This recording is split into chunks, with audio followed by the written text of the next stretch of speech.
A síndrome de Turner é uma síndrome que afeta somente as mulheres e é causada pela ausência de uma cópia completa ou parcial do cromossomo X, e devido a isso, ela é considerada uma síndrome monossômica.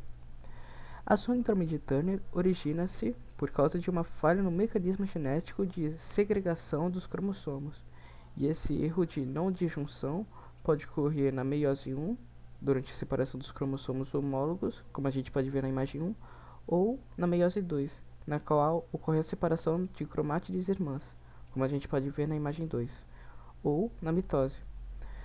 Estudos moleculares mostraram que em aproximadamente 70 a 80% dos casos de monossomia na síndrome de Turner, o cromossomo X que está presente é o materno e, portanto, a não disjunção que deu origem à monossomia ocorreu durante a gametogênese paterna.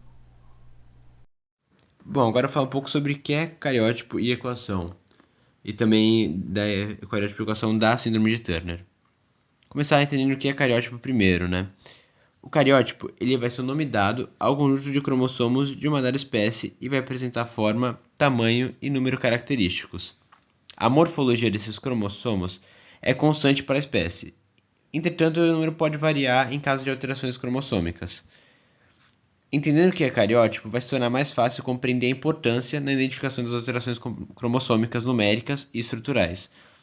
Nós humanos nós temos 46 cromossomos, que são organizados em 23 pares. Vou falar um pouco agora da equação cromossômica, que é 2n, que significa que são delas diploides, 45, que são o número de cromossomos, em pares, né? Eles são em pares, são 46 no normal, 23 pares. 45 cromossomos, x0. E quem te podendo ver ali na diferença de cariótipos, na direita a gente tem a opção normal, que tem os 46 cromossomos. E na síndrome de Turner, a gente pode ver à esquerda na figura que falta o Y. Esse cromossomo sexual, que é o X ou Y, não tem na pessoa. Então ela tem esse problema e por isso que é dado 2n igual a 45x0. Por quê? Porque o cromossomo Y não existe, nenhum cromossomo na verdade, nem o X nem o Y, na pessoa que tem síndrome de Turner. Bom, agora quanto ao diagnóstico, existem algumas possibilidades de a gente conseguir fazer o diagnóstico, que é durante a gravidez, que é possível suspeitar durante o pré-natal por meio de ultrassonografias.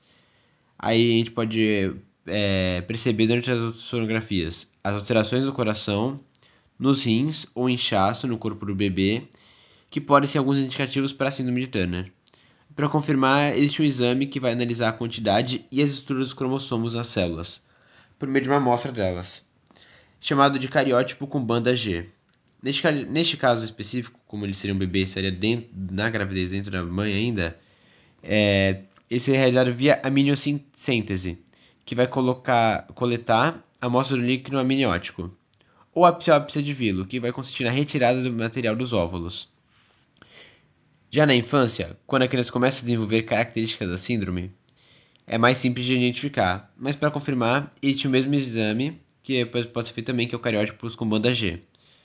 Neste caso, como ele não vai estar mais dentro do ventre da mãe, ele vai poder ser usado uma amostra de sangue, pele ou mucosa da boca.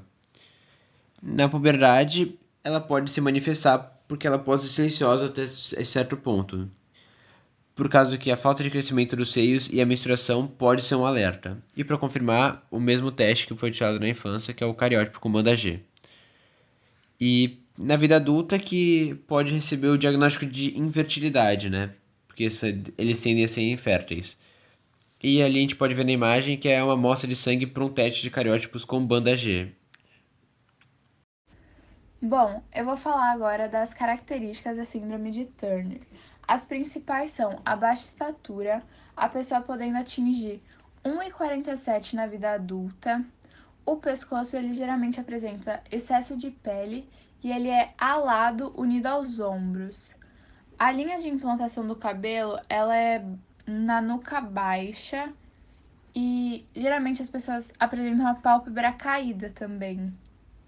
O tórax ele é largo e com os mamilos bem separados. Quando a criança nasce, geralmente ela apresenta as mãos e os pés inchados. E depois que ela cresce, geralmente os dedos das mãos e dos pés eles são curtos. Ocorre também um atraso na puberdade, o que pode acarretar a não menstruação. Os ovários, eles não apresentam óvulos desenvolvidos, podendo causar infertilidade. Essa síndrome, ela geralmente vem junto problemas de tireoide no coração e nos rins. Então, agora eu vou falar do tratamento. O tratamento, ele é feito de acordo com as características que a pessoa apresenta, mas geralmente é feito a reposição hormonal, que os principais hormônios são o do crescimento e o sexual. A terapia com hormônio do crescimento, ela busca alcançar a altura média da menina, e quanto mais antes o tratamento começar, melhor. E a terapia com estrogênio e progesterona, ela auxilia no desenvolvimento sexual. O estrogênio, ele é responsável pelas mudanças que ocorrem durante a puberdade e também é muito importante para a saúde do útero e dos ossos. Depois desse tratamento com o estrogênio, começa uma terapia com a progesterona, que dá início aos ciclos menstruais. Junto com esse tratamento de hormônios, também pode ser necessário cirurgias plásticas para retirar o excesso de pele no pescoço. A terapia hormonal, ela é responsável por boa parte do tratamento durante a vida toda. Porém, como a síndrome de Turner, geralmente ela precisa de uma abordagem multidisciplinar, às vezes é necessário consultas em cardiologistas e nefrologistas por problemas cardíacos ou renais que podem apresentar nessa síndrome.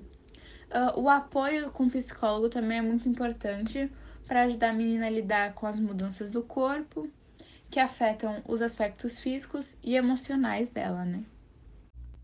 Bom dia, meu nome é Pedro e eu vou falar sobre a expectativa de vida de uma pessoa com síndrome de Turner.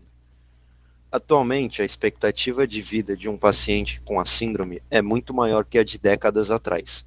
Assim, é possível que ela tenha uma vida normal e feliz, apesar das complicações reais que a condição traz consigo. Caso a paciente chegue a tentar uma gravidez por meio de algum tipo de tratamento de fertilidade, é necessário tomar muitos cuidados especiais, pois são gestações de risco com a própria mulher. Quanto ao feto, não há risco de transmissão, uma vez que a síndrome é decorrente de uma falha cromossômica, incapaz de ser transmitida geneticamente. A expectativa de vida de uma mulher com síndrome de Turner é naturalmente menor do que aquelas que não apresentam a condição. Hoje, estima-se que essa redução gira em torno de 10 a 13 anos a menos que as mulheres saudáveis da mesma idade.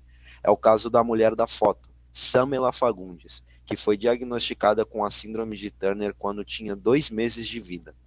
Mas, mesmo assim, conseguiu dar à luz a gêmeos pelo método de fertilização in vitro. Sobre as curiosidades, eu vou falar sobre a Lydia Susanna Hunter, que nasceu 2 de abril de 1945 em Morristown, na Nova Jersey. E com apenas 1,45 de altura e com a síndrome de Turner, Linda Hunter, conhecida como seu nome de atriz, teve uma juventude difícil. E uma entrevista, ela chegou a declarar que ninguém falava com ela por causa do preconceito. Em 1976, ela começou a trabalhar na televisão e em 1980 estreou no cinema no filme Popeye.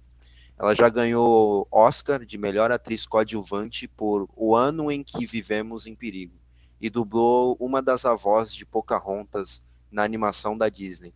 No mundo das animações também serviu de inspiração para a personagem Edna Mode, dos desenhos Os Incríveis, de 2004. Mas ela não dublou a personagem.